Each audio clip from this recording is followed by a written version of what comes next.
Ustadz, saya diizinkan poligami. Wow.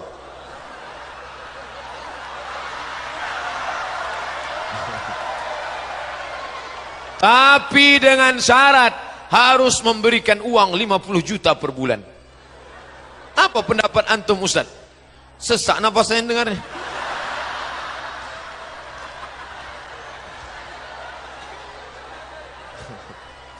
Mendengar 50 juta itu aja batuk 2 kali.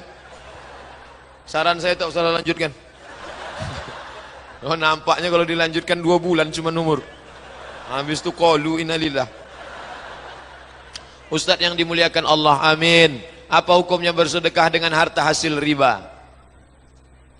Kalau bapak nyimpan uang jangan di bank konvensional, simpannya di bank syariah. Ustadz Somad nyimpannya di mana? Saya transfer dari, saya kan sehari-hari sebagai dosen, maka gaji saya ditransfer melalui BRI syariah. Terserah, pokoknya syariah. Bagi yang di bank konvensional tarik semuanya di bank syariah. Saya Pak Ustadz mau simpan di rumah aja di bawah bantal, jangan. Inilah yang saya khawatirkan Pak Ustadz, kalau nyimpan di rumah. Kenapa Bapak khawatir? Takut sama pencuri? Enggak. Lalu siapa? Biniku Pak Ustadz. Nah, ketika duit 1 M diletakkan di bank, ada bunganya. Maka bunganya itu tak boleh dimakan. Kalau bunga bank dimakan, maka bunga itu haram hukumnya. Anak-anak jangan dikasih makan. Anak-anak yang suci bersih sekolah di Raudhatul Hasanah dikasih makan bunga bank, kasih tertutup benak otak kepalanya menghafal. Dulu kami enak aja menghafal kana Muhammadun naiman fi firashihi wa sa'atu asrun wal lailu kulluhu zalamun wa laisa fiha sautul harik fi syarik. Enak aja menghafal mahfuzat itu. Saya mau ngetes, masih ingat dah. Kalau saya bilang mutola'ah itu al-qiraatul rasyidah, itu saya bilangkan mahfuzat semuanya diam aja. Lantaklah Pak Ustaz, apa yang penting cepat selesai. Ternyata Masya Allah luar biasa.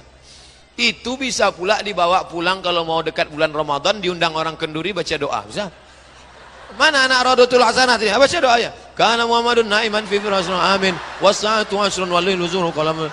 Laisa fiha sautul harik fi syari illa sautul harik. Bisa.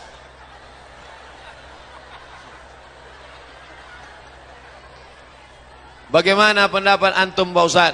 Saya sudah punya niat yang kuat untuk menikah, tapi orang tua menyuruh untuk menyelesaikan kuliah dulu. Sedangkan menikah adalah perintah Allah dan Rasulullah. Mohon pencerahannya. Antum datang jumpai orang tua, tapi jangan ceramahi orang tua. Bilang dia baik-baik, Mak, ya aku udah tak tahan lagi Mak. Asal nampak gue perempuan error lah gue udah. Gelap dunia. Kalau tak emak nikahkan, entah kemana perginya nanti. Tapi dia tak juga, aku ingin kau menikah setelah punya kepribadian. Rumah pribadi, mobil pribadi, gedung pribadi.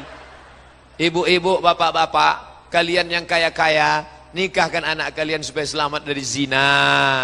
Ustadz Somad, ya, anak saya ini pacaran. Sekarang mau nikah saya larang. Kata saya nantilah 2 tahun lagi. Ibu selama membiarkan dia pacaran 2 tahun ini dosanya. Mau nanggungnya? Mana ada dosanya Pak Ustadz? Itu tiap malam minggu mereka keluar kan? Iya Pak Ustadz, tapi kan cuma makan bakso. Makan bakso kata dia. Orang berzina kalau ada stempel cap jempol, udah jempol semua isi anaknya itu. Oleh sebab itu maka jangan sampai. Saya 2 bulan yang lalu ke Kairo. Adik-adik yang ada di Mesir bertanya, Bang, ya, bagaimana kalau kami ingin niat nikah? Bagus, yang perempuan dapat kiriman, yang laki-laki dapat kiriman, yang laki-laki dapat beasiswa, yang perempuan dapat beasiswa, gabungkan, kan banyak. Bagus, kalian kalau menikah dengan perempuan dengan perjuangan yang luar biasa, nanti setelah sekian tahun itu indah luar biasa. Tapi kalau kalian menikahlah dari perempuan yang siap dari nol. Di mana dia? Di pom bensin banyak.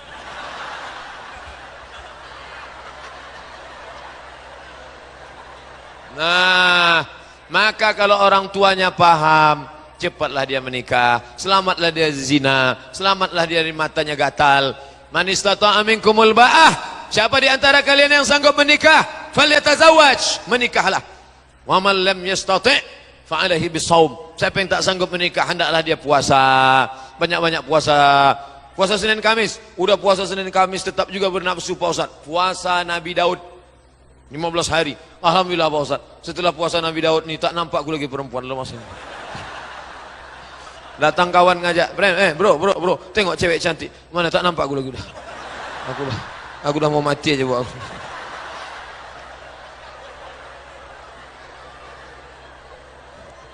Saya mau bertanya Pak Ustaz, apa hukumnya bersedekah dengan niat untuk menolak bala agar rezeki lancar? Boleh. Mana dalilnya? Duduklah 3 orang di dalam gua. Waktu itu hujan gerimis, duduk di dalam gua. Hadis riwayat Bukhari. Di dalam gua tak lama datang bergelinding batu. Pup, tertutup gelap. Mau dihidupkan HP Samsung belum ada waktu itu. Berdoalah yang satu ini, ya Allah, aku punya budak pembantu hamba sahaya. Lalu ketika dia mau ku gaji, dia pergi tak tahu entah kemana. Maka gajinya itu ku belikan ke kambing. Kambing itu beranak pinak, bercucu-cucit banyak minta ampun. Dan tak lama sesudah itu dia pun datang, ku panggil dia. Hei pembantuku dulu, ya. Kau dulu pembantu rumahku kan? Ya. Duit tak kau ambil kan? Ya. Duit kau sudah ku belikan kambing. Ini kambing yang banyak ini punya kau semua. Nanti tersinggung. Kambing yang banyak ini punya kau semua. Ini kambing yang banyak ini punya kau semua. Kalau kau mau, semua kambing-kambing ini ambillah. Diambilnya kambing itu ya Allah. Satu pun tak disisakannya. Emang kurang ajar juga dia ini.